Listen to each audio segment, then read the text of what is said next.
Assalamualaikum warahmatullahi wabarakatuh. Hadratul Afadil, para alim, para ulama, para asatid, para ustadzat, guru-guru umat, Hadratul Mukarramin, para sesepuh, para tokoh masyarakat, para pemimpin, senantiasa kita muliakan. Hadirin hadirat, ikhwan akhwat, bapak-bapak, ibu-ibu, adik-adik sekalian yang disayang oleh Allah Subhanahu wa taala, rahimani wa rahimakumullah. Puji syukur kehadirat Allah Subhanahu wa taala atas limpahan karunia-Nya. Pada siang ini Allah menghimpun kita di dalam majelis yang mulia ini. Mudah-mudahan setiap langkah yang kita tempuh ke majelis ilmu, tiap tapaknya menjadi pemudah jalan kita semua menuju ke surga.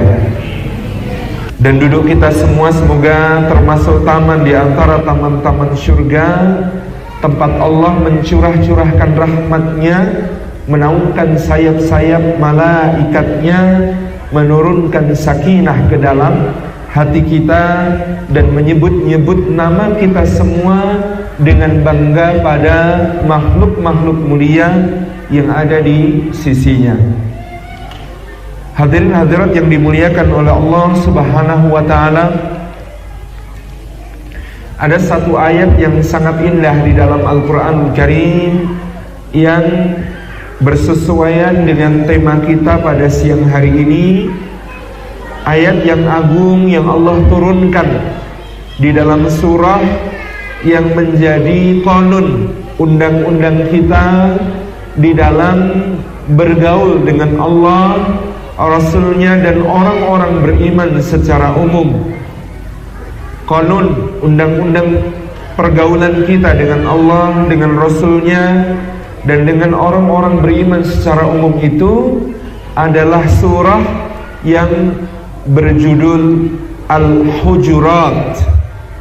Kata Al-Hujurat diambil di dalam surah ini terkait dengan orang-orang yang mengabaikan adab tata krama sehingga memanggil-manggil Rasulullah sallallahu alaihi wasallam miwara'il hujurat, dengan berteriak-teriak dari balik dinding kamar-kamar dari rumah-rumah istri beliau sallallahu alaihi wasallam. Nah, di dalam suratil Hujurat ayat yang ke-7 Allah Subhanahu wa taala berfirman, a'udzubillahi minasyaitonir rajim, wa'lamu anna fikum rasulullah law yuti'ukum fi katsirin minal amri la'anittum walakinnallaha habbaba ilaikumul iman wa zayyanahu fi qulubikum wa karraha ilaikumul kufra wal fusuqa wal 'isyan waja'alakum minar rasyidin. Sadaqallahul azim. Allah Subhanahu wa taala berfirman, wa'lamu anna fikum rasulullah, dan ketahuilah bahwa di antara kalian terdapat utusannya Allah Subhanahu wa taala, Muhammad sallallahu alaihi wa alihi wa sahbihi wasallam. Lau yuti'ukum fi katsirin minal amri la'anittum. Kalau dia harus mematuhi kalian, mengikuti apa yang kalian usulkan di sebagian besar perkara yang ada di antara kalian, la'anittum, maka itu justru akan memberatkan kalian, menyusahkan kalian, merepotkan kalian. Walakinnallaha, akan tetapi hendaklah kalian ketahui bahwasanya Allah lah habbaba ilaikumul iman, yang telah membuat kalian mencintai keimanan, wa zayyanahu fi qulubikum, dan Allah menjadikan iman itu terhias, menjadi indah di dalam hati kalian, wa karraha ilaikum, dan Allah telah membuat kalian membenci al-kufra, kekufuran, wal fusuqa, dan kefasikan, wal isyan, dan kedurhakaan, wa ja'alakum, dan Allah telah menjadikan kalian minar rasyidin, termasuk orang-orang yang lurus terbimbing. Sadaqallahul azim. Ayat ini ayat yang sangat agung, memberi gambaran kepada kita tentang anugerah Allah yang sangat besar. Yang pertama, anugerah adanya Rasulullah SAW di antara kita. Fisiknya di antara para sahabat radhiyallahu anhum ajmain ketika itu, spiritnya sampai di zaman kita pun Rasulullah hadir di tengah-tengah kita dengan sunnah-sunnah beliau berupa perkataannya, perbuatannya, persetujuannya yang menjadi panduan keteladanan di dalam kehidupan kita sehari-hari. Yang kedua, nikmat Allah adalah bahwa Rasulullah sallallahu alaihi wasallam dijadikan oleh Allah sebagai yang menyampaikan perintah Allah dan memberikan suri tauladan kepada semua orang beriman.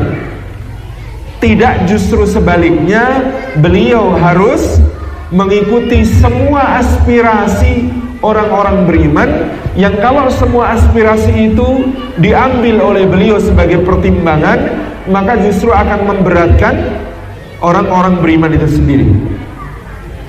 Yang ketiga, nikmat Allah Subhanahu wa taala di dalam ayat ini, bahwasanya Allah memberikan kepada kita rasa cinta kepada keimanan, dan rasa cinta yang membuat iman itu beserta seluruh konsekuensinya berupa amal salih menjadi terasa indah di dalam hati kita.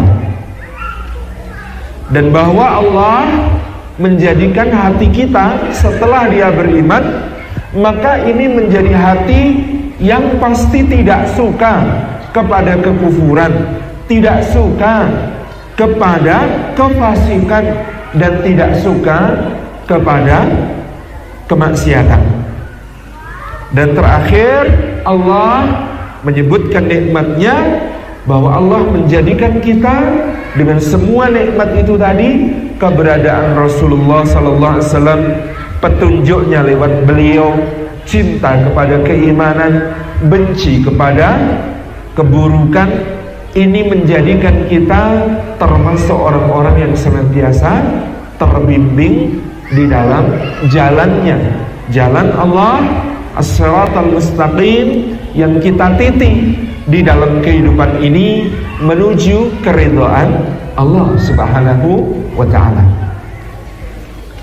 Hadirin hadirat yang dimuliakan oleh Allah Subhanahu wa taala, kita kupas sedikit tafsir dan tadabbur dari surah Al-Hujurat ayat yang ke-7 ini. Firman Allah Subhanahu wa taala, wa'lamu anna fikum Rasulullah, dan ketahuilah bahwa di antara kalian ada Rasulullah sallallahu alaihi wa alihi wa sahbihi wasallam. Al-Imam Ibnu Katsir rahimahullah ta'ala dalam tafsir Al-Quranil Azim menyebutkan beberapa pendapat tafsir tentang ayat ini. Wa'lamu anna fikum Rasulullah, ketahuilah bahwa di antara kalian terdapat Rasulullah sallallahu alaihi wa alihi wasahbihi wasallam.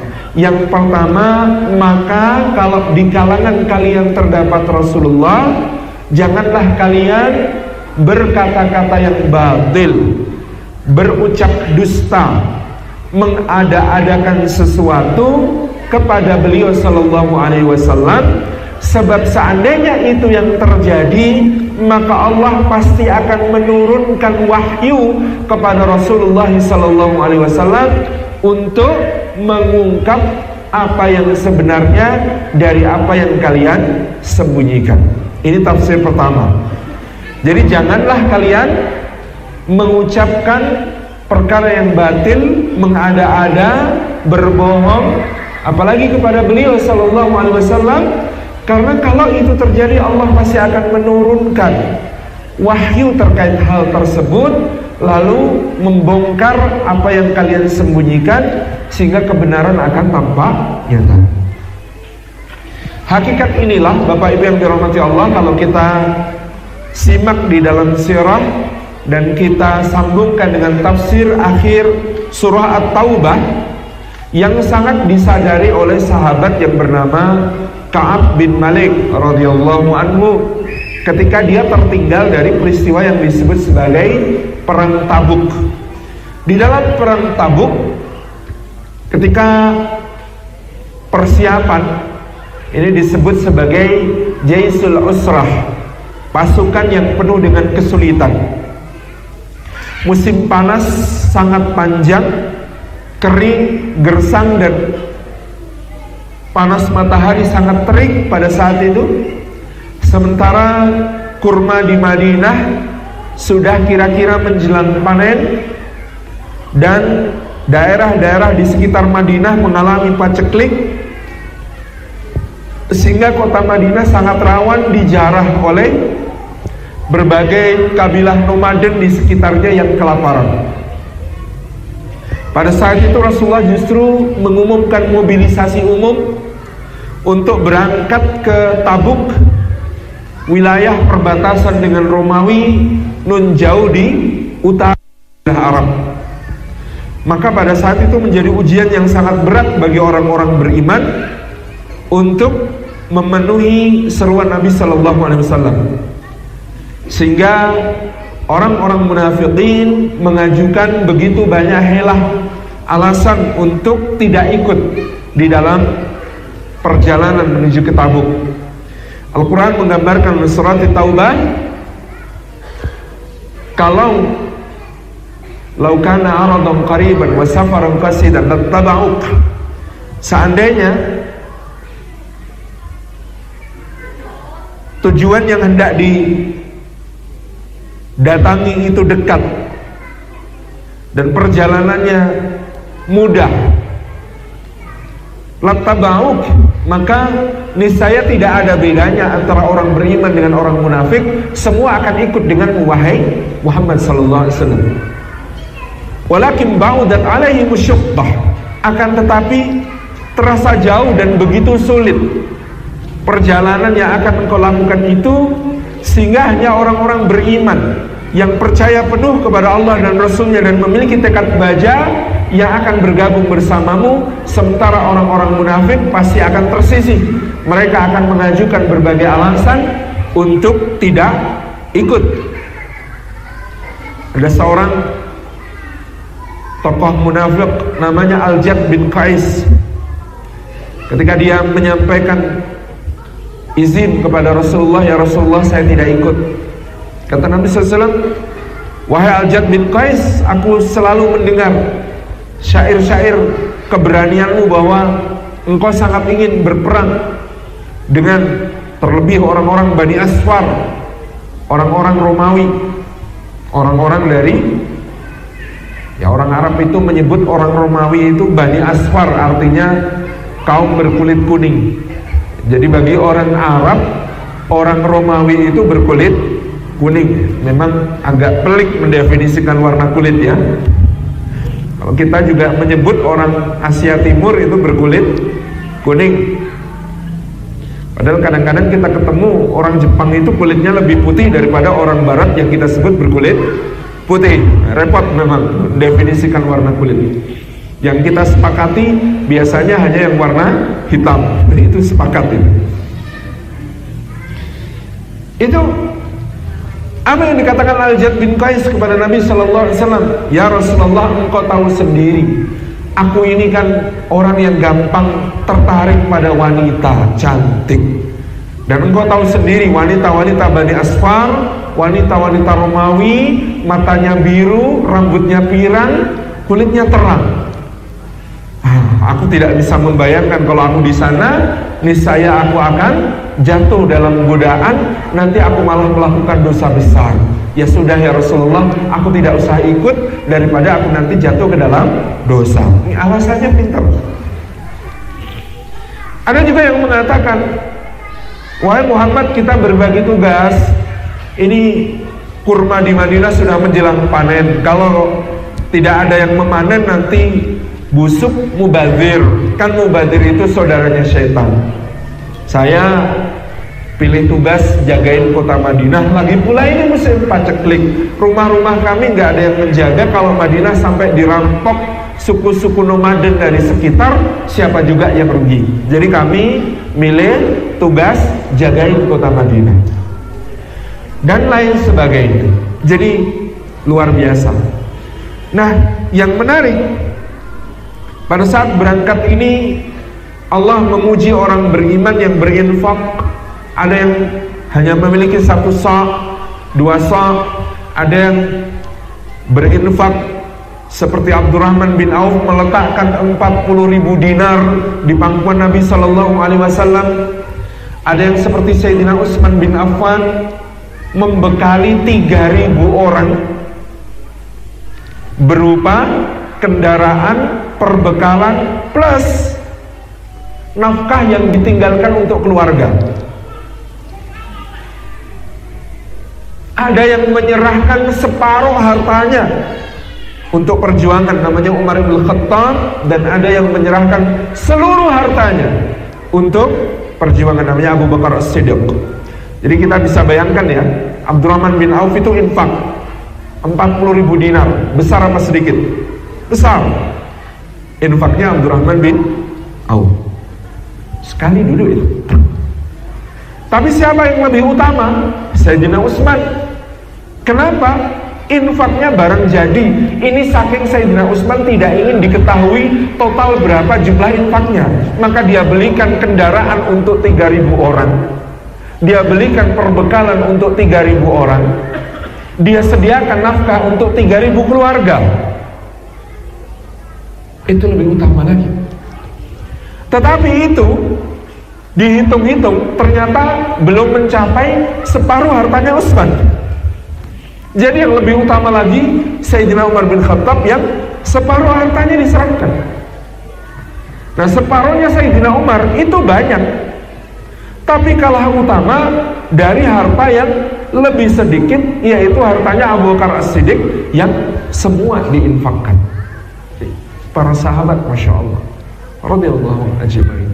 Singkat cerita tentang Ka'ab bin Malik. Kata Ka'ab ketika dia menceritakan, aku belum pernah merasa lebih sehat, lebih kuat, lebih lapang, lebih longgar, lebih punya duit daripada menjelang berangkat perang Tabuk. Sehat, lapang, punya duit, punya perbekalan, sudah saya siapkan kuda yang terbaik.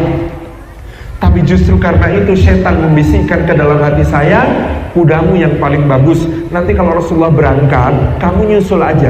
Pasti ketututan, gitu ya. Pasti kamu bisa nyusul. Wong kudamu bagus. Dah, berangkatnya besok aja. Hari berikutnya ketika sudah niat berangkat, Rasulullah sudah berangkat kemarin. Setan membisikkan lagi. Biasanya Rasulullah itu sebelum berangkat ngecamp dulu di luar kota sehari semalam. Jadi ini masih belum jauh. Besok aja, nggak apa-apa. Pasti kesusul. Hari ketiga baru Ka'ab mencoba menaiki kuda menuju ke tempat arah yang ditempuh oleh Rasulullah. Itu pun ketika menaiki kuda, dia nggak bawa perbekalan, kuda doang. Ngecek gitu, Rasulullah sampai mana? Dia berharap Rasulullah masih ingatkan, ternyata tidak. Rasulullah kemarin berangkat langsung bablas. Maka dia sudah nggak bawa perbekalan, mesti balik lagi. Setan berbisik lagi, pulang dulu ke Madinah. Masa mau nyusul nggak bawa perbekalan? Begitu sudah pulang ke Madinah, sampai ke Madinah, setan bilang apa lagi? Percuma, nggak akan tersusul kalau sekarang nyusul. Akhirnya dia duduk tinggal di Madinah. Ini cara setan yang disebut sebagai mengulur-ulur, taswif. Taswif itu dari kata saufa, nanti, sampai akhirnya kemudian setan mengatakan, kalau sekarang sih nggak mungkin disusul. Salah satu pintu godaan setan itu namanya taswif, membuat kita suka menunda-nunda kebaikan. Ada peluang infak, setan bilang, alah nantilah, tabungan belum cukup banyak buat infak. Nanti kalau ada agak banyak, begitu sudah agak banyak ternyata pintu infak sudah tertutup. Oh, dia sudah gak membutuhkan, sudah cukup dananya. Mau dialihkan ke yang lain, nanti ada bisikan lagi, oh jangan yang ini, nanti dulu, kumpulin aja yang lebih banyak gitu. Itu namanya taswif. Dan itu yang dialami oleh Ka'ab bin Malik. Nanti akhirnya dia menyerah, udah gak usah nyusul. Keliling Madinah baru ngeh dia, astagfirullahaladzim, ternyata saya tertinggal bersama siapa? Wanita, anak-anak, jompo manula, orang sakit. Kalau ada orang muda, sehat di kota Madinah saat itu, bisa dipastikan munafik. Sedih sekali. Sedih sekali.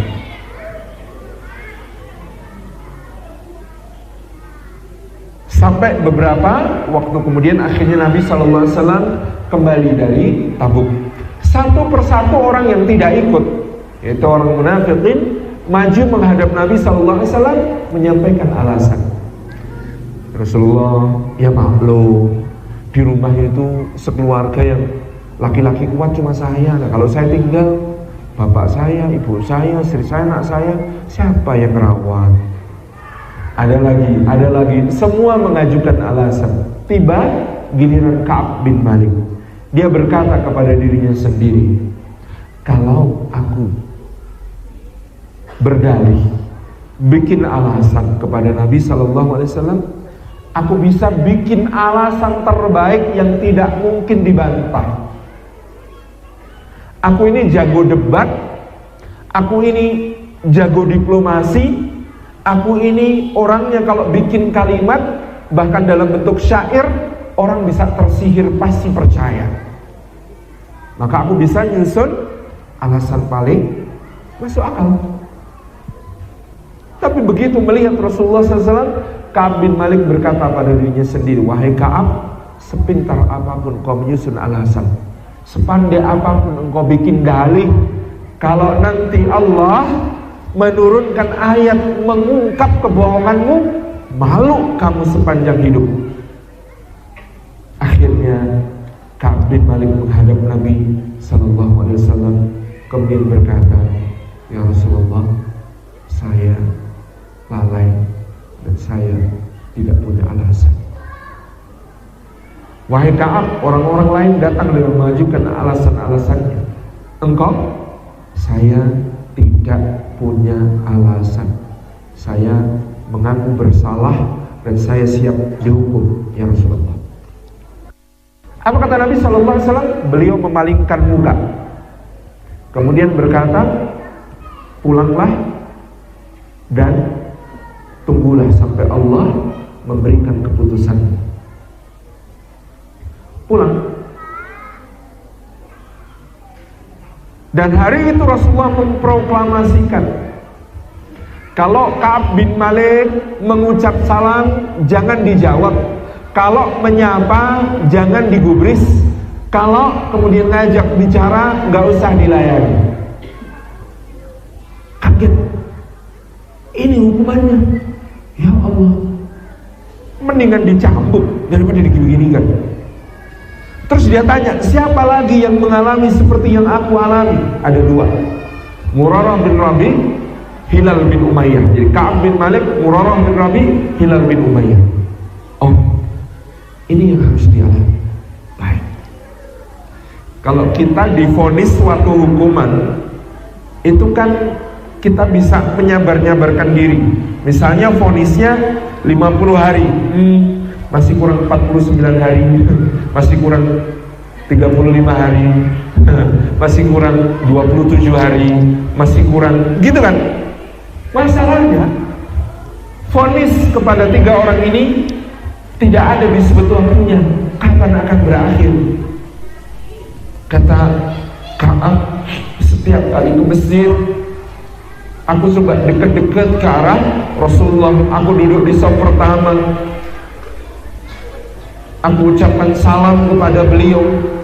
Aku lihat bibir beliau, perhatikan. Mudah-mudahan bibir itu bergerak menjawab salamku. Ternyata tidak. Aku tatap wajah beliau. Beliau memalingkan muka. Ya Rabb, tidak ada yang lebih berat daripada dihukum dengan cara seperti itu. Singkat cerita, sampai hari ke-40, di hari ke-40 ada perintah baru. Hendaklah Ka'ab bin Malik menjauhi istrinya. Ketika disampaikan, Ka'ab tanya, harus aku ceraikan atau gimana? Enggak, suruh pulang ke rumah orang tuamu sampai Allah menurunkan keputusan. Maka Ka'ab bin Malik yang pergi dari rumah, dia bikin tenda di atas gunung, nunggu keputusan Allah.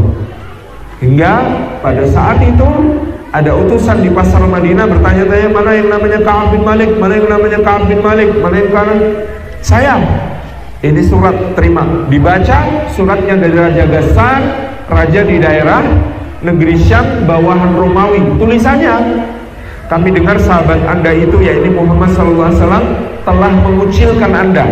Datanglah kepada kami punya kedudukan tinggi di sisi Raja Romawi, di sisi Kaisar, maka Anda akan kami rekomendasikan. Lagi dikucilkan Rasulullah, datang tawaran untuk jadi pejabat tinggi di Kekaisaran Romawi. Kira-kira kalau kita jawabnya gimana? Peluang ini dialami Ka'ab merasa subhanallah, ini balak yang sebenarnya. Surat Raja Ghassan itu dia masukkan ke dalam api, dia bakar habis. Tabaraka Rahman, hari ke-50 orang datang, selamat wahai Ka'ab, turun keputusan Allah, kalian diampuni. Sujud syukur, pakaiannya dihadiahkan, lupa kalau itu pakaian satu-satunya. Sampai harus pinjam ke tetangga untuk menghadap Rasulullah sallallahu alaihi wasallam. Tabaraka Rahman. Wa'lamu anna fikum Rasulullah. Ini tafsir pertama, dan ketahuilah bahwa di antara kalian terdapat Rasulullah sallallahu alaihi wasallam. Bagaimana dengan kita yang kita tidak hidup bersama Rasulullah? Sama, karena Allah berfirman, litakunu syuhada'a 'alan nas wa yakuna rasulu 'alaikum syahida. Sebab kalian wahai umat Islam kelak akan menjadi saksi atas seluruh manusia, dan Rasul sallallahu alaihi wasallam akan menjadi saksi atas kalian. Jadi Rasulullah sallallahu alaihi wasallam itu kelak akan menjadi saksi atas kita. Apakah beliau sallallahu alaihi wasallam saksi yang meringankan atau saksi yang memberatkan? Tergantung kita bagaimana sikap kita kepada sunnah-sunnah beliau sallallahu alaihi wasallam. Kalau tadi di kalangan para sahabat, maka karena berinteraksi langsung dengan Nabi sallallahu alaihi wasallam, mereka bisa dipersaksikan oleh Rasulullah, bohong pasti ketahuan, Allah pasti turunkan ayat. Kita jangan merasa aman, karena kalau kita mengkhianati Rasulullah sallallahu alaihi wasallam, kalau kita membuang sunnah-sunnah beliau, kita menjauh dari teladan beliau, maka Rasulullah kelak di akhirat akan menjadi saksi untuk kita. Jangan sampai beliau menjadi saksi yang memberatkan. Dan mudah-mudahan kita semua termasuk orang-orang yang Rasulullah bersaksi atas kita dan beliau meringankan kita. Ketika misalnya ada gugatan-gugatan, ketika misalnya ada tuntutan-tuntutan bahwa dosa kita banyak, baik dosa kepada Allah maupun dosa pada sesama, kita sangat berharap Rasulullah datang membela kita dengan mengatakan, ya Allah, dia umatku, dia mengamalkan sunnahku, dia berhak atas syafaatku. Ini pembelaan yang kita harapkan. Wa'lamu anna fikum Rasulullah. Maka mari apa yang kita ketahui dari sunnah Nabi sallallahu alaihi wasallam itu diamalkan, karena dengan begitu kita bisa berharap Rasulullah akan menjadi saksi yang meringankan kita. kita. Lau yuti'ukum fi katsirin minal amri la'anittum. Kata Allah, kalau sampai Nabi SAW itu mengikuti kalian, mentaati aspirasi kalian di dalam sebagian besar dari perkara, maka itu akan memberatkan kalian. Karena memang kadang-kadang sahabat yang terlalu bersemangat, bahkan dalam soal yang terbaik, yaitu soal ibadah sekalipun, itu bisa memberatkan dirinya dan memberatkan orang lain. Ada 3 sahabat menghadap Nabi SAW. Orang pertama berkata, "Ya Rasulullah, saya sangat ingin fokus ibadah kepada Allah. Maka saya ini senangnya sholat. Mulai saat ini saya setiap malam akan sholat dan gak usah tidur. Sholat malam saya mulai ba'da isya, selesai menjelang subuh." Orang kedua berkata, "Kalau saya Rasulullah senangnya puasa. Maka mulai saat ini saya akan puasa terus setiap hari tanpa jeda ya Rasulullah." Orang ketiga berkata, "Kalau saya supaya fokus ibadah ya Rasulullah, saya gak pengen menikah, gak pengen berkeluarga, gak pengen berumah tangga, karena itu pasti mengganggu fokus saya dalam beribadah." Apakah Rasulullah mengiyakan? Enggak. Lau anittum fi katsirin minal amri la'anittum. Kalau beliau sallallahu alaihi wasallam ngikut saja apa yang dikatakan oleh orang-orang ini dalam perkara ibadah, akan merepotkan kita, akan memberatkan kita. Tapi apa yang dikatakan Nabi sallallahu alaihi wasallam? Alastu atqakum? Bukankah aku ini orang yang paling bertakwa di antara kalian? Kata para sahabat itu, "Bala ya Rasulullah." Tentu ya Rasulullah. Maka Nabi SAW bersabda, "Bukankah aku salat tetapi aku juga tidur? Bukankah aku puasa tapi aku juga berbuka dan berjeda dalam puasa? Tidak setiap hari. Dan bukankah aku menikah? Faman raghiba an sunnati falaysa minni. Fannikahu min sunnati, faman raghiba an sunnati falaysa minni." Maka menikah itu, berumah tangga itu, berkeluarga itu bagian dari sunnahku. Siapa tidak menyukai sunnahku, dia tidak termasuk golongan. Jadi hadis itu asalnya dari orang yang pengen ibadah. Maka saya sering mengatakan, meninggalkan nikah karena ibadah saja dimarahi Rasulullah, apalagi meninggalkan nikah karena maksiat. Ini Masya Allah, luar biasa agama kita ini. Jadi lawanin tumpakisiri minal amri lawanin. Soal ibadah, kalau kemudian yang jadi standar adalah orang lain, maka akan memberatkan umat. Tapi standar kita adalah Rasulullah SAW. Ada seorang sahabat junior namanya Abdullah bin Amr bin Al-As. Diadukan oleh ayahnya Sayyidina Amr bin Al-As kepada Rasulullah SAW. Kenapa? Ya Rasulullah, anakku ini sudah kunikahkan dengan gadis Quraisy yang paling cantik dan paling kaya, tetapi dia ini mengabaikan istrinya. Setiap hari dia beribadah terus. Tolong ingatkan dia ya Rasulullah. Maka anak itu dipanggil, "Hei Abdullah, bagaimana engkau menghatamkan Al-Quran?" Dulu para sahabat kalau ditanya bagaimana engkau menghatamkan Al-Quran, itu sekaligus sebenarnya ditanya bagaimana sholat malammu, karena mereka biasanya membaca Al-Quran di dalam sholat malamnya. Abdullah bin Amr bin Al-As menjawab, "Alhamdulillah ya Rasulullah, saya khatam tiap malam." Jadi setiap malam itu khatam Quran, dibaca di dalam sholat. Kata Nabi SAW, "Jangan wahai Abdullah, hatamkanlah Al-Quran itu dalam sebulan." Kata Abdullah, "Saya kuat lebih dari itu ya Rasulullah." Nabi SAW bersabda, kalau begitu hatamkanlah dalam 10 hari. Kata Abdullah, saya kuat lebih dari itu ya Rasulullah. Kata Nabi SAW, kalau begitu hatamkan dalam sepekan. Saya kuat lebih dari itu ya Rasulullah. Kalau begitu hatamkan dalam 3 hari. Dan jangan kurang dari itu, karena siapa khatam kurang dari 3 hari pasti tidak mengerti yang dia baca. Siap ya Rasulullah.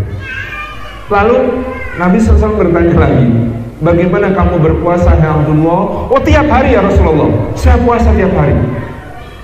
Jangan wahai Abdullah, berpuasalah cukup 3 hari setiap bulan, yaitu Ayyamul Bid tanggal 13, 14, 15. Karena ibadahnya umatku itu dinilai 10 kali lipat dibanding umat lain. Puasa 3 hari setiap bulan itu setara dengan puasa sebulan penuhnya umat yang lain. Saya kuat lebih dari itu ya Rasulullah. Kalau begitu puasalah 2 kali dalam sepekan, hari Senin, hari Kamis. Saya kuat lebih dari itu ya Rasulullah. Kata Nabi SAW, kalau begitu berpuasalah seperti puasa Nabi Dawud alaihissalam, sehari puasa sehari tidak. Kata Abdullah, baiklah kalau itu yang engkau kandani.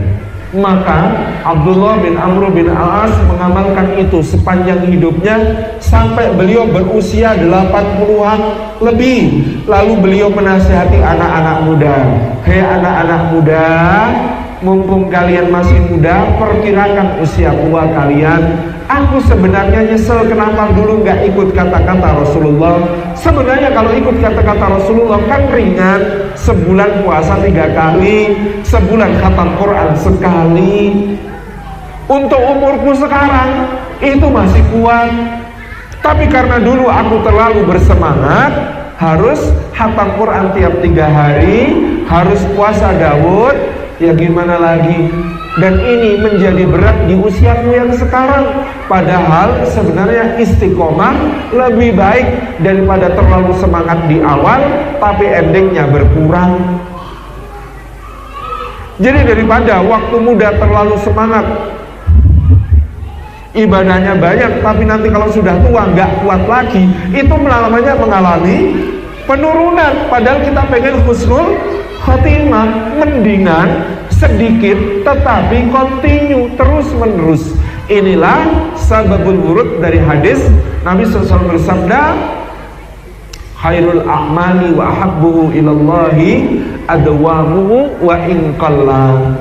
Amal yang paling baik dan yang paling dicintai Allah bukan yang paling banyak, tetapi yang paling dawam, kontinu, terus menerus, dilestarikan, dijadikan rutin, istiqomah, meskipun kecil, meskipun sedikit. Masya Allah. Maka dalam ibadah kita ngikut Rasulullah Sallallahu Alaihi Wasallam. Mudah kalau ikut Rasulullah, karena agama kita ini saking longgarnya. Dikatakan kaidahnya adalah al-aslu fil ibadati batlan hatta yaqumud dalilu yadullu alal amri. Asal hukum dalam ibadah adalah tidak boleh dilakukan sampai tegak dalil menunjukkan bahwa itu diperintahkan. Jadi kalau soal ibadah gak usah dilakukan sampai jelas bahwa itu diperintahkan. Maka ibadah itu banyak apa sedikit? Yang mahdhur sedikit, karena nggak usah dilakukan kecuali diperintahkan. Dan nggak usah nambahin. Saya itu kalau subuh rasanya syahdu, kalau sholat cuma 2 rakaat kok kurang ya. Makanya sholat subuh saya itu sekarang 12 rakaat. Nggak usah nambahin, kerjakan sesuai perintah. Mudah. Yang enak, wal aslu fil asya'i al ibahah hatta yaqumud dalilu yadullu ala tahrim. Kaidahnya, asal dalam segala sesuatu selain ibadah adalah boleh sampai tegak dalil menunjukkan bahwa hal itu diharamkan. Jadi kalau selain ibadah apa-apa, boleh sampai ada dalil tegas menunjukkan bahwa itu diharamkan. Aman. Makanya meskipun bakso yang jual tetangga sebelah tidak ada sertifikat halalnya, tapi boleh tidak makan di situ? Boleh, asalkan kita tahu benar itu halal. Asal dalam segala sesuatu itu boleh. Makanya dulu saya itu mengusulkan di Indonesia ini jangan sertifikasi halal, tapi sertifikasi haram. Kenapa? Karena kaidahnya semua halal kecuali yang haram. Harusnya sosialisasinya kepada yang bikin produk haram agar mereka mencantumkan label haram. Yo nggak mau masa produknya dikasih label haram. Loh, kalau bikin barang haram ya harus jelas bahwa konsumennya non muslim, clear. Kayak Singapura. Di Singapura itu labelnya halal haram jelas. Sehingga ya kalau Anda bikin produk kok jelas ada unsur haramnya, jangan coba-coba memasarkan dan beriklan di kalangan muslim, kan gitu. Kalau Anda pengen jualan ke muslim, maka Anda harus halal, gitu, clear ya. Jadi menurut saya memang yang tepat itu sertifikasi haram, bukan sertifikasi halal, gitu. Ya sekarang darurat ya udah gimana lagi, kita yang ngalah gitu ya, belanja ke warung nyari-nyari halal MUI gitu ya. Sebenarnya kan ribet itu. Harusnya kita itu nggak usah, pokoknya semua halal kecuali yang haram. Kan gitu. Harusnya begitu. Ini kaidahnya. Kalau kita kembali ke kaidah. Jadi karena kita ini mengikuti Rasulullah dari Allah, maka kita enak hidupnya. Karena apa? Soal ibadah minimalis, soal non ibadah longgar, kecuali tegak dalil menunjukkan haram. Itulah agama.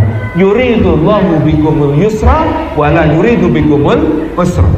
Allah menghendaki kemudahan bagimu dan tidak menghendaki kesusahan bagimu. Maka saya sering mengatakan kepada teman-teman, ciri fikih yang benar itu bahasnya rumit, hasilnya mudah diamalkan. Ciri fikih yang benar, bahasnya rumit, hasilnya mudah diamalkan. Ciri fikih yang error, bahasnya gampang, hasilnya rumit diamalkan. Jadi kalau fikih itu benar, mesti bahasnya ndaki-ndaki, tapi nanti begitu hasil, oh ternyata boleh. Contoh fikih yang benar itu bahas, kok ada hadis Rasulullah kalau turun sujud lutut dulu, tapi ada juga hadis Rasulullah turun sujud tangan dulu. Mana yang benar? Oh, itu bahasnya panjang, dalilnya begini. Kesimpulan, dua-duanya pernah diamalkan Rasulullah, maka boleh. Kan gitu. Jadi rumit bahasnya, tapi nanti hasilnya mudah diamalkan. Ini ada hadis Rasulullah melarang kencing, buang air besar, menghadap kiblat atau membelakangi kiblat. Hadis Abu Hurairah. Ada hadis Anas bin Malik, aku membawakan air untuk Rasulullah yang sedang buang air dan beliau buang air menghadap kiblat. Loh, ini gimana? Maka fikih bahasnya rumit, tapi nanti hasilnya mudah diamalkan. Misalnya apa? Ini kok bertentangan ya hadisnya. Abu Hurairah bilang Rasulullah melarang buang air besar, buang air kecil menghadap kiblat. Rasulullah atau membelakangi kiblat. Rasulullah, kata Anas bin Malik, pernah buang air menghadap kiblat. Yang benar yang mana? Dua-duanya benar. Konteksnya Abu Hurairah cerita, kunna fi safarin ma'a Rasulillah. Kami dalam perjalanan bersama Rasulullah. Perjalanan zaman Rasulullah sudah ada rest area belum? Belum. Kalau begitu toiletnya toilet tertutup apa toilet terbuka, cari tempat sepi. Kalau itu tempat sepi, nyari tempat yang gak dilihat orang. Maka kesimpulannya hadis Abu Hurairah, buang air besar, buang air kecil di tempat terbuka. Anas bin Malik cerita di mana? Di Madinah. Kunna fi baiti Rasulillah sallallahu alaihi wasallam. Aku berada di rumah Rasulullah sallallahu alaihi wasallam. Beliau buang air dalam keadaan menghadap kiblat. Aku bawakan air untuk beliau beristinja. Berarti Rasulullah di tempat tertutup atau terbuka? Hadis Anas bin Malik tertutup. Kalau begitu larangannya lebih keras di tempat terbuka, misalnya di sungai atau di mana, jangan hadap kiblat, jangan membelakangi kiblat. Tetapi kalau di toilet tertutup, maka diperbolehkan seperti yang dilakukan Rasulullah dalam kesaksian Anas bin Malik. Maka kalau kita masuk ke sebuah toilet, kok klosetnya menghadap kiblat, badannya nggak usah dimiring-miringkan, nanti malah najisnya kemana-mana, bahaya. Sudah sesuai saja menghadap sesuai arah kloset karena tempatnya tertutup, kan begitu. Jadi fikih itu cirinya bahasnya rumit tapi mudah diamalkan. Makanya dulu ada yang ulama itu gregetan kalau ada orang tanya itu terlalu mendetail kayak Bani Israel. Jadi ada Imam Asy-Sya'bi ditanya orang, wahai Imam, kalau saya sudah ada, kita berhenti sebentar. Bapak Ibu yang dirahmati Allah Subhanahu wa taala, ini jadi cerita tadi ada orang tanya pada Imam Asy-Sya'bi, wahai Imam, kalau aku mandi di sungai, kemana aku harus menghadap? Ke arah kiblat atau membelakangi kiblat atau menghindar dari kedua arah itu? Dan bagaimana kalau aku tidak tahu di mana arah kiblat? Apa yang harus aku lakukan? Apa jawaban Imam Asy-Sya'bi, teman-teman yang insyaallah? Jawaban Imam Asy-Sya'bi, menghadaplah ke arah mana pakaianmu kau letakkan agar tidak hanyut atau diambil orang. Jadi fikih itu memudahkan. Ini kalimat berikutnya di dalam surah Al-Hujurat ayat 7. Walakinnallaha habbaba ilaikumul imana wa zayyanahu fi qulubikum. Tetapi Allah Subhanahu wa taala yang menjadikan kalian cinta kepada keimanan. Di sini ada dua anugerah Allah sekaligus. Satu, Allah memberi hidayah menuju iman. Tidak ada jasa kita sedikit pun dalam soal keimanan. Allah memperingatkan di ayat yang lain, jangan sebut-sebut soal keimanan, keislaman kalian. Bukan, itu bukan karena kalian punya kekuatan sendiri, bukan karena kalian hebat sendiri sehingga kalian bisa menemukan iman dan beriman. Bukan, itu anugerah Allah, itu nikmat Allah, itu karunia Allah. Dan Allah Subhanahu wa taala yang menganugerahkan kepada kita cinta kepada keimanan. Ada orang iman tetapi dia tidak menikmati keimanannya. Dia tidak tenang dengan keimanannya. Sudah diberi anugerah hidayah, tetapi hidayah itu tidak terasa sebagai kebahagiaan. Hidayah itu terasa sebagai sesuatu yang biasa-biasa saja. Lebih parah lagi, na'udzubillah, hidayah itu terasa sebagai gangguan bagi dia. Sayang ya gue Islam, loh kok sayang? Jadi kagak bebas minum apa namanya, miras oplosan misalnya gitu. Wah sayang deh gue Islam, loh kenapa?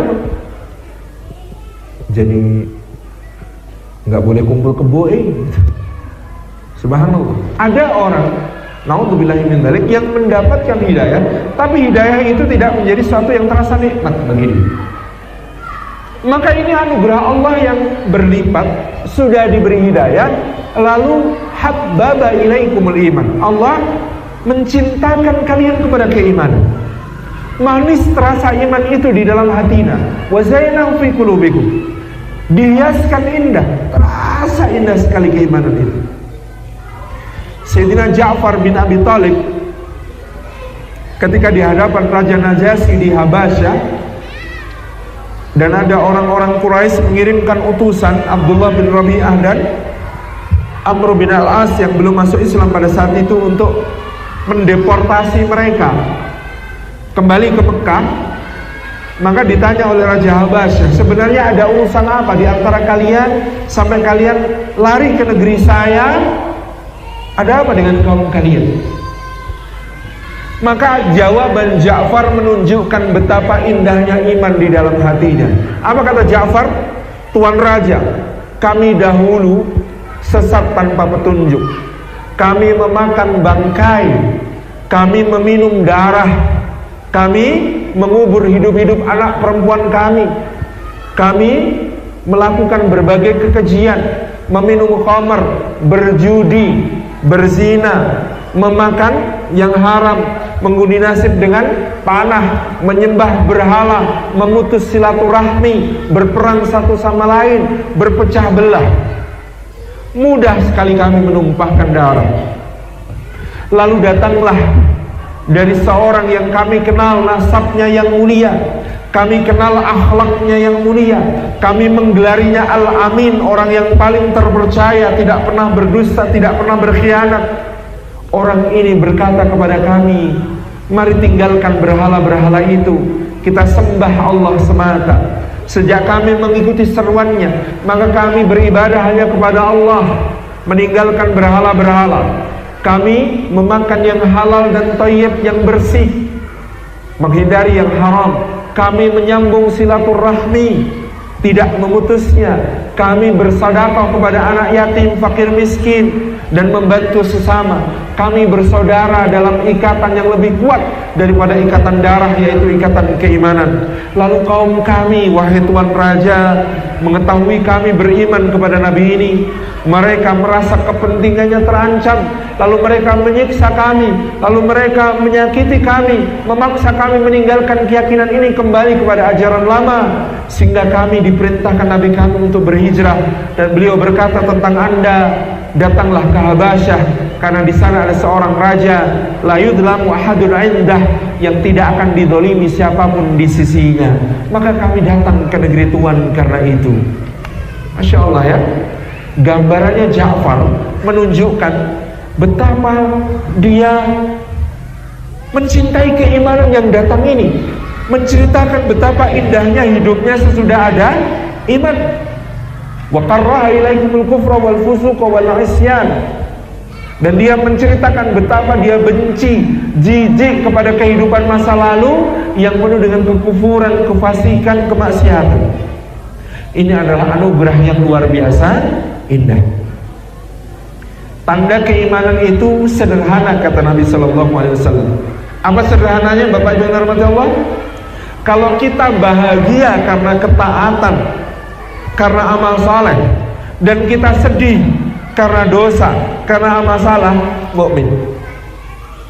Orang yang bahagia karena beramal saleh, beribadah, taat, dan dia sedih ketika berdosa, bermaksiat, iman. Simpel. Kalau kita bisa menemukan kenikmatan dalam ketaatan, itu level yang lebih tinggi lagi, indah. Kita sholat merasa nikmat, dengerin bacaan imam rasanya syahdu. Kita sholat, sujud, pengennya lama-lama, gak pengen ngangkat kepala, saking senengnya sujud gitu ya. Kita baca Quran, rasanya gak pengen berhenti, aduh enak banget gitu ya. Kita pengajian majelis taklim, rasanya seneng, bahagia. Itu artinya iman. Yang namanya iman tetap saja kadang-kadang ada lalainya, alpanya, godaan setannya, dorongan hawa nafsunya. Lalu kita melakukan kesalahan, lalu kita melakukan dosa. Tapi setelah ada dosa itu, hatinya gelisah, hatinya sedih, hatinya nyesel, hatinya tidak nyaman. Itu namanya iman. Sangat sederhana. Yang berbahaya dalam ukuran hidup kita, kalau ibadah tidak menenteramkan, kalau ibadah ketaatan tidak membahagiakan, tapi yang membuat kita bahagia yang haram, yang maksiat, yang rusak. Sama istri biasa baik, tapi sama yang non istri gampang tergoda. Ini bahaya. Sudah bahaya. Sama yang halal biasa aja. Sate kalau kambing kok biasa gitu. Tapi kalau babi guling kayak menarik banget. Bahaya. Kalau kita sudah ketemu senengnya, ketemu bahagianya di barang haram, sementara kita tidak menemukan kebahagiaan, kesenangan di barang yang halal. Ini yang membahayakan kita. Ini yang membahayakan kita. Makanya kita diajari doa oleh Rasulullah sallallahu alaihi wasallam, doanya Allahumma kfini bihalalika an haramika wa ghnini bifadlika amman siwaka. Allahumma kfini, ya Allah cukupi aku bihalalika, dengan yang halal darimu, an haramika, supaya tidak merasa perlu pada yang haram, wa ghnini, dan limpahi aku bifadlika, dengan karuniamu, amman siwaka, sehingga aku tidak merasa perlu minta-minta kepada selainmu. Masya Allah ya, doa ini indah sekali. Nanti dicari di Google doanya. Ya Allah cukupi aku dengan yang halal supaya tidak merasa perlu yang haram, dan limpahi aku dengan karuniamu supaya aku tidak merasa perlu dengan yang lain. Terakhir, wa ja'alakum minar rasyidin. Allah Subhanahu wa taala mengatakan, dan Allah menjadikan kalian termasuk orang-orang yang rasyid. Rasyid itu terbimbing. Rasyid itu lurus, on the track bahasa kita. Orang-orang yang on the track itu karena apa? Satu, tujuannya jelas. Orang kalau tujuannya jelas pasti on the track, nggak belok-belok, nggak mampir-mampir, karena tujuannya jelas.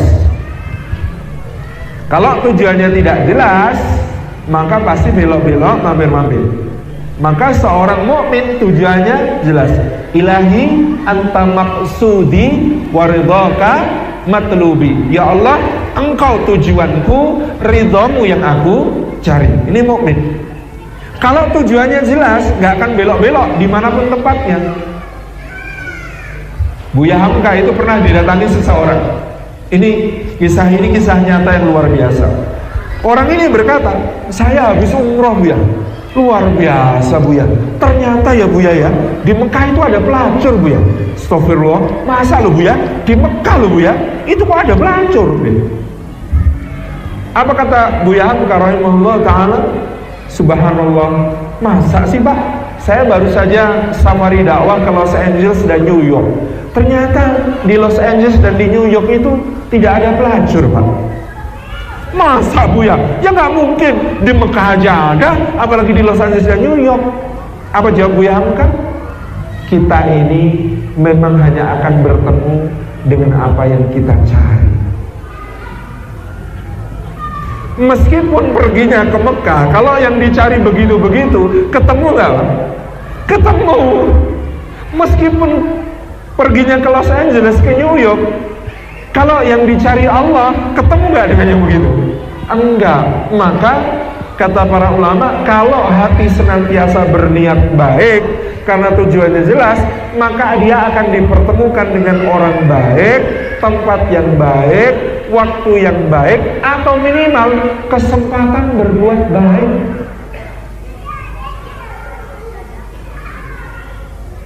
Kesempatan berbuat baik minimal. Saat saya sudah berniat baik, kok ketemunya berarti kesempatan berbuat baik. Gitu kan, asal niatnya baik, maka kemanapun ketemunya yang baik. Wa ja'alakum minar rasyidin. Itulah orang-orang yang terbimbing. Terbimbing itu level tertinggi dari cintanya Allah. Dalam hadis qudsi, sebagai penutup, dalam hadis qudsi, hambaku mendekatkan diri kepadaku, yang paling aku cintai adalah dengan yang fardu. Jadi amal fardu itu amal yang paling dicintai Allah. Bapak Ibu jangan salah paham, karena sering ketemu hadis-hadis keutamaan amalan sunnah. Oh, kita ini semangat amalan sunnah tapi nggak semangat amalan fardu. Ada orang karena salah paham, dia lebih semangat sholat duha daripada sholat subuh. Ini keliru. Sholat duhanya kenceng, orang ini bikin kita terjamin rezekinya. Sholat duhanya kenceng, tapi sholat subuhnya malas. Ini namanya pakai sabuk, nggak pakai celana. Yang lebih penting celananya apa sabuknya? Celananya Pak. Maka celananya dulu dipakai, baru pakailah sabuk. Itu fardu. Karena nggak ngerti, nggak ngaji, buka puasa, aduh masih kenyang, sholat isyaknya di rumah aja, bentar habis Isya kan masih ada kultum taraweh, berangkatnya jelang sholat taraweh aja. Lalu berangkat sholat taraweh. Salahnya di mana? Gak ikut sholat isya berjamaah. Hadisnya sholat isya berjamaah senilai qiyamul lail separuh malam penuh. Iya kan? Tapi karena nggak ngerti ilmunya, taunya sholat taraweh itu lebih utama, sehingga sholat isyanya di rumah, pergi menjelang takbiratul ihram sholat taraweh. Salah. Makanya kata Imam Ibnu Rajab Al-Hambali, syarat minimal dapat Lailatul Qadar itu simple, sholat isya dan sholat subuh berjamaah. Gak usah qiyamul lail, gak apa-apa, yang penting isya subuh berjamaah. Kenapa? Isya senilai qiyamul lail setengah malam, subuh senilai qiyamul lail sepenuh malam. Jadi kalau isyaan sama subuhan berjamaah itu sama dengan qiyamul lail 1,5 malam. Tapi ini bukan berarti kalau begitu seperti pengajian Ustaz Salim kemarin, lebih baik isya sama subuh doang, gak usah taraweh-tarawehan, tidur lebih utama. Enggak juga, kalau mampu silakan. Karena Allah berfirman, yang lebih aku cintai yang fardu, lalu dia tetap mendekatkan diri kepadaku dengan yang sunnah, maka aku akan mencintainya kalau aku sudah mencintainya. Rasyidin itu seperti apa, Pak? Kata Allah, aku menjadi mata yang dia gunakan untuk melihat, aku menjadi telinga yang dia gunakan untuk mendengar, aku menjadi lisan yang dia gunakan untuk bicara, aku menjadi tangan yang dia gunakan untuk bertindak, aku menjadi kaki yang dia gunakan untuk melangkah.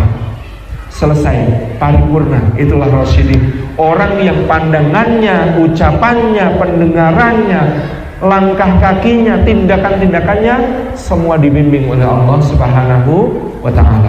Dan itu bermula dari hormat kepada Rasulullah yang ada di tengah kita, menyadari sunnah-sunnahnya, mengikuti, karena kita ingin mudah kok dalam beragama seperti ajaran agama ini. Lalu kita cinta kepada keimanan, nyatanya beribadah itu mudah, bermaksiat itu susah, Bang. Banyak maksiat yang lebih mahal daripada ibadah, gitu kan jelasnya.